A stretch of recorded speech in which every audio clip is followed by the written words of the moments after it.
Hi there, and welcome to Bustthenet. Yes, this show is brought to you by One Football App. It's 2018, so I thought I'd start with a little show or guide here.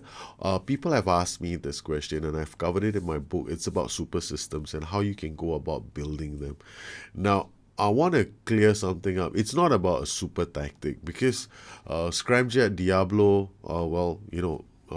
most people are familiar who've been following me are familiar with the tactic I created called Scramjet. Well, these was two of the most famous super tactics in the history of the game. Today, we still have people searching for that elusive tactic that will overachieve. But I think the general consensus is this is not possible anymore. You can't just go out there with a simple tactic and go and win everything. Now, if you had the best team in the land, then maybe that's even possible. But we're talking about using an average squad to go out there and overachieve because fundamentally super tactics are supposed to be systems where you can just plug a team, right? And then you just find certain areas of the pitch to take advantage of. So you're looking for a match engine flaw.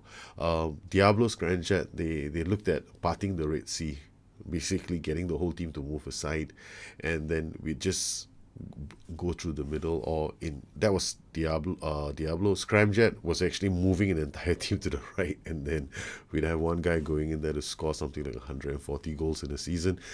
But these kind of things you won't find them anymore. So people are still trying to come up with a system of play where they can just use one tactic and go out there and win everything. Now, don't get me wrong, to a certain extent, you probably can holiday mode your tactic and still win a title, right? I mean, I've done it with Liverpool in FM18.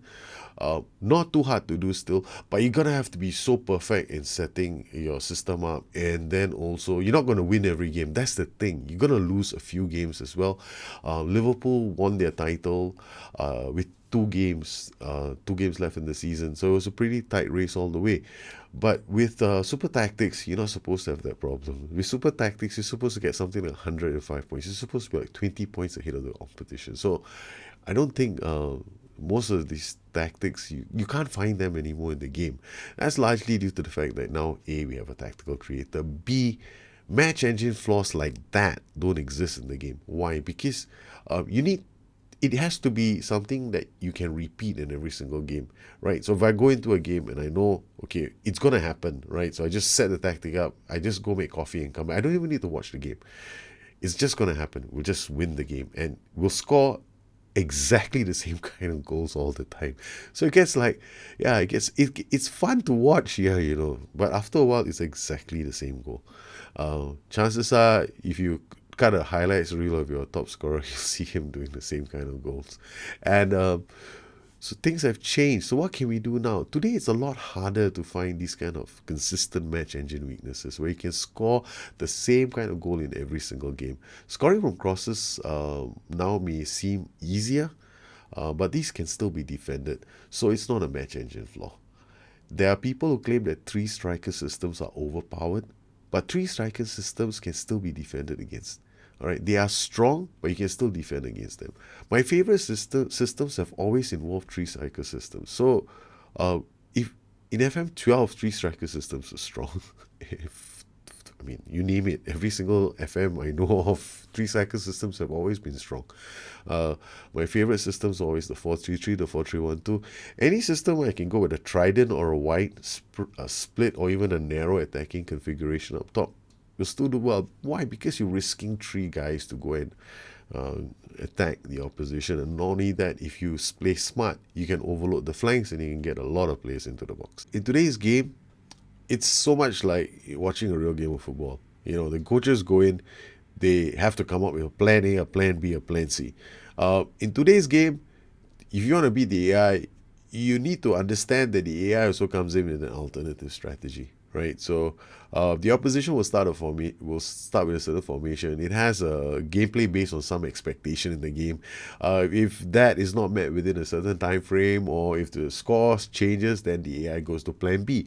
Now, there is a limitation to what the AI can do, right? The AI isn't as isn't as conniving as the human player. The human player has got all these tools in front of him. He can look at the game and he go, okay, I see you coming down the left. I shall lock you down there and I'll go down the right. Oh, I can see this guy is having a very good time. But he's being supported by two other players. We'll shut these two guys up and we'll go. See, that's what the human player can do. You can look at past combinations and you can adapt. You can even develop a strategy that the AI probably is not mature enough to develop, which we are all hoping it does. But if it ever gets to that point, the game is going to become very hard to play, because the AI will be able to build squads with plan A, plan B, and plan C. So you're in trouble. I mean, you'll have plan A, plan B, plan C in that squad. The thing is here, this is how I play. I play with plan A, plan B, plan C. That's why I call it a super system. So it's like going into a game and I know I can change my certain elements or facets of my tactic, or I can change the tactic slightly, or I can completely change it. But you see, the thing is, it's a super system because there's a lot of compatibility in my systems. So I can actually change tactics and I'm not really worried about things like tactical familiarity or role suitability, because I just take these and chuck them out the window because of the way I play. I don't really pay attention to it because it shouldn't bother me. So how do you play like that? The first thing that I need to do, and this is really critical, before you can even think of making a super system, you first need to build your squad. If you're managing an LLM squad, you're limited to what you can find, right? But remember that attributes make the player. It's not the role that he can play. If a defender has the right attributes to play as a defensive midfielder, he can. He may not be the best, but his attributes may be enough to get the job done. The biggest tip I can give anyone is that you're going to be looking to build steel into your side. So you need defensive midfielders. It's like the biggest thing I do. I mean, whenever I manage any club, the first thing I look at is, do I have enough defensive midfielders? Because the more defensive midfielders I have, if I have at least two who have good positioning and another two who have decent positioning but good off-the-ball creativity and passing, then I have in my hands 4 midfielders who can help me hold down midfield, or I can use them to be a bit more creative.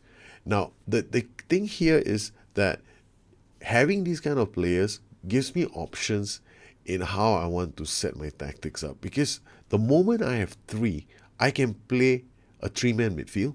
I can play a 4-1-3-2, which literally has 4 midfielders there. I can play a diamond provided, of course, I may even need to retrain the other central midfielder into an attacking midfielder.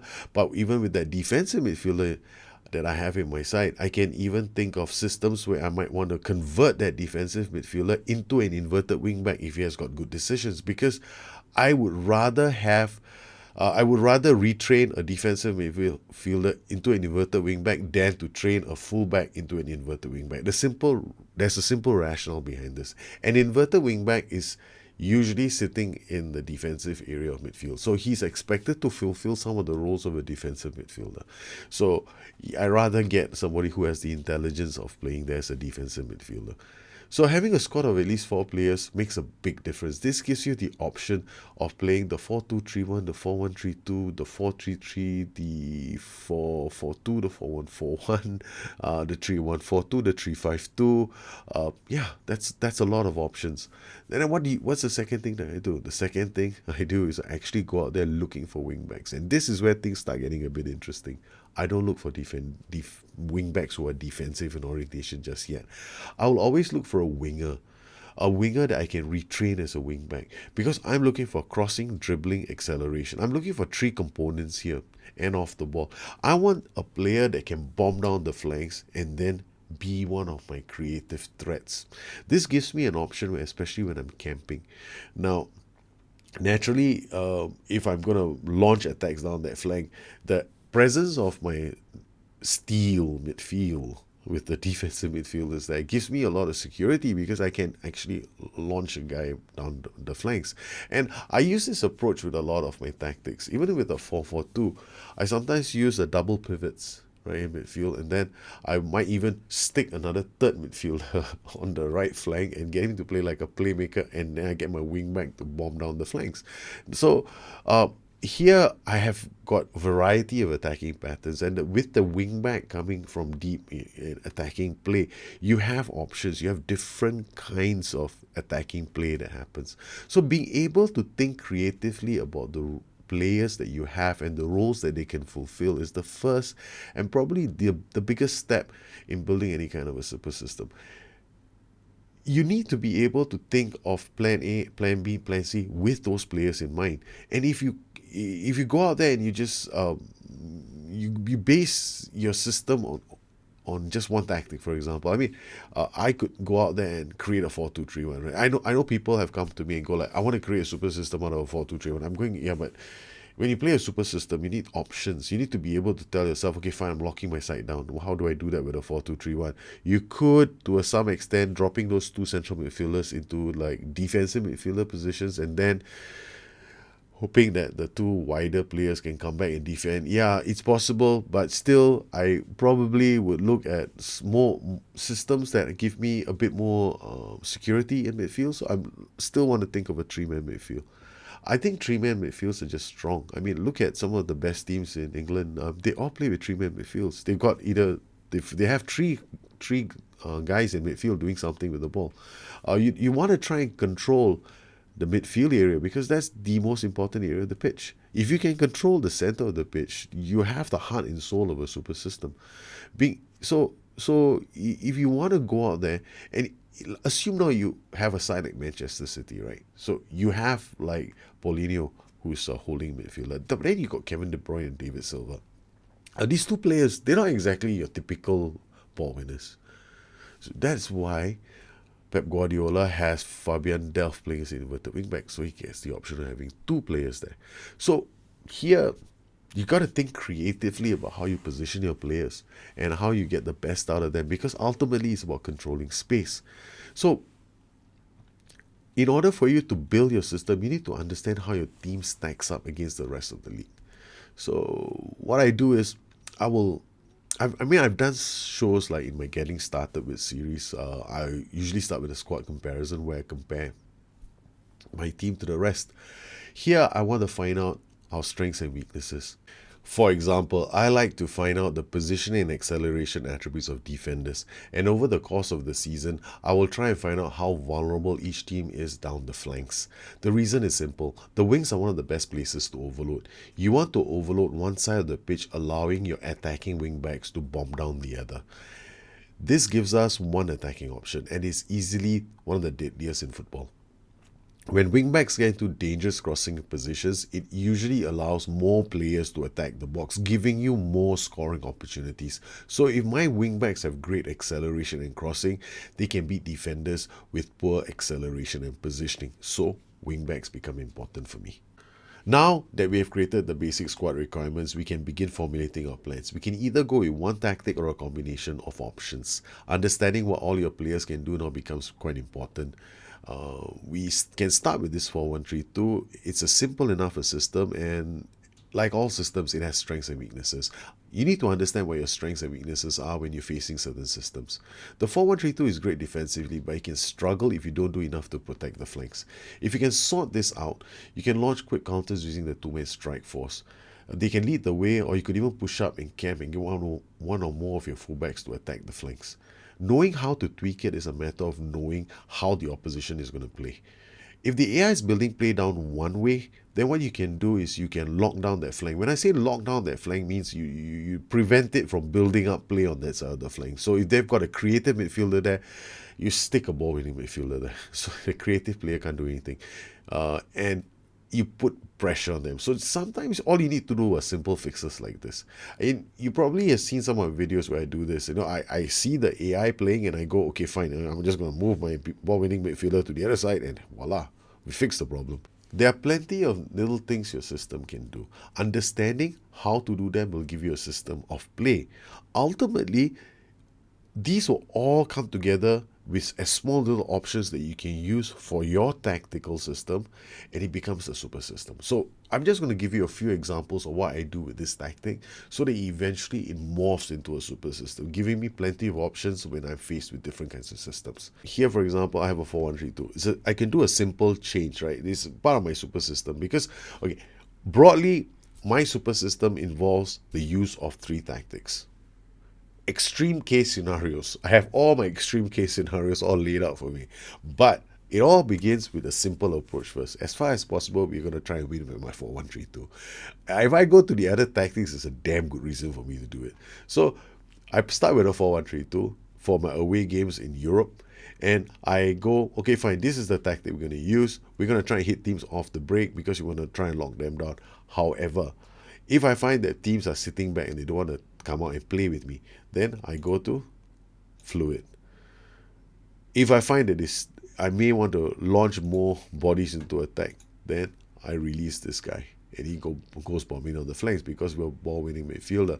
Sometimes I might have to swap this guy over to this side and I have to release this wing back because they might have a playmaker on this side of the pitch and I need a ball winning midfielder to give them a headache, and I need him to get double headaches because so I launch a wing back down this flank. So I give their playmaker more defensive problems to worry about.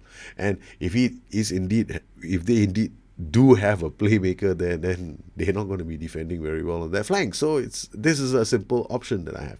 Now, what happens if I'm playing this tactic and I go, okay, fine, okay, I've done, I can't do this and I'm already a goal down. Why? Because the AI is playing with a system that's exploiting the flanks, right? Or my boys can't handle the overloads that are happening. I could immediately change to something a lot more simpler, where my team is essentially playing the same system.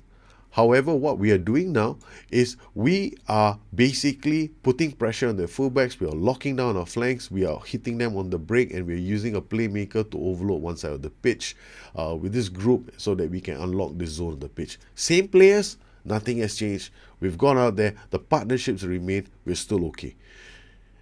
It's still option A. I still have my several options, but now it's slightly different. But it's done to counter something that's happening in the game. Like, for example, I might be faced with a 4-2-3-1 and they have fullbacks who want to come and play in my house and they are smashing everything and I want to stop them from doing that. So I go into a 4-1-2-1. So what happens if shit hits the fan and I really need to go out there and get some goals? Yeah, I've done this too. I've gone, all right, fine, boys, let's go. Let's go for goals. Maybe they're attacking me and leaving me spaces behind. And same players again. I haven't done anything. I got my steal, I got my wingback attacking, I got these three guys who can attack spaces, especially against those nasty 4-2-3-1s. But then these three guys are going to give the 4-2-3-1 a lot to think about because those fullbacks cannot attack me as freely as they could before. Or even with the 4-1-3-2, they can do that, but with the 4-3-3, they probably will struggle. So here the whole idea here is this. When you're making a super system, it is not the sake making changes for the sake of making changes. It is about having a concerted plan of play, a system. Like, what do you do? It's about building your squad. It's about knowing your creative patterns. Like in our case, we have a wingback who's going to be bombing up the flanks. We know that we have a midfield steal trio here in my tactics. So I've created what I would call complementary tactics that I can easily switch in and out without too much trouble. You can do the same with the 4-1-3-2, can morph into a 4-3-1-2, can morph into a 4-4-2 diamond. No problem. Because a lot of tactics out there can morph. And you're not going to find yourself in a position where, oh, my team isn't used to playing this game, therefore I'm not using this tactic. That's completely baloney. The AI can do these kind of things, but hasn't done them yet. And I don't know if it ever will. But I think that the ultimate goal is to try and give it some kind of you gotta try and level the playing ground somewhat, because these are things that a human can do. But the AI, well, I'm not sure. Sometimes I swear to God, I think the AI is doing it in some of my games. And I've seen it change. But I don't know, maybe I'm just seeing things for the sake of seeing it.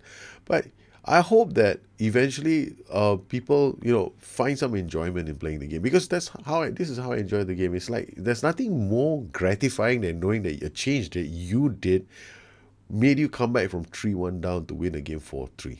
Because I have felt that, and I want you to feel that too, because it's about looking and understanding and seeing things that happen in the game, and you react to these kind of things, and you come up with a plan and you kick it into gear and your team comes back and wins the game. I mean, there's nothing better. Okay, I swear to God, I've done it twice this season. I can't believe it, and it makes me feel damn good. Now, it may not always work, but at least now you feel that, oh God, you can see the changes coming. Well, I hope this video gives you some ideas. I'm not claiming this is the best way of playing. I'm just saying that this is one approach, and this is my approach. Well, if you have any questions, please look me up on Twitter at Bustthenet or addicted2fm.com, my website. Once again, I'd like to thank all my patrons for their continued support of this channel. You make these kind of shows possible for the rest of the community. You guys take care, have a good one, and I'll see you again soon. Bye-bye.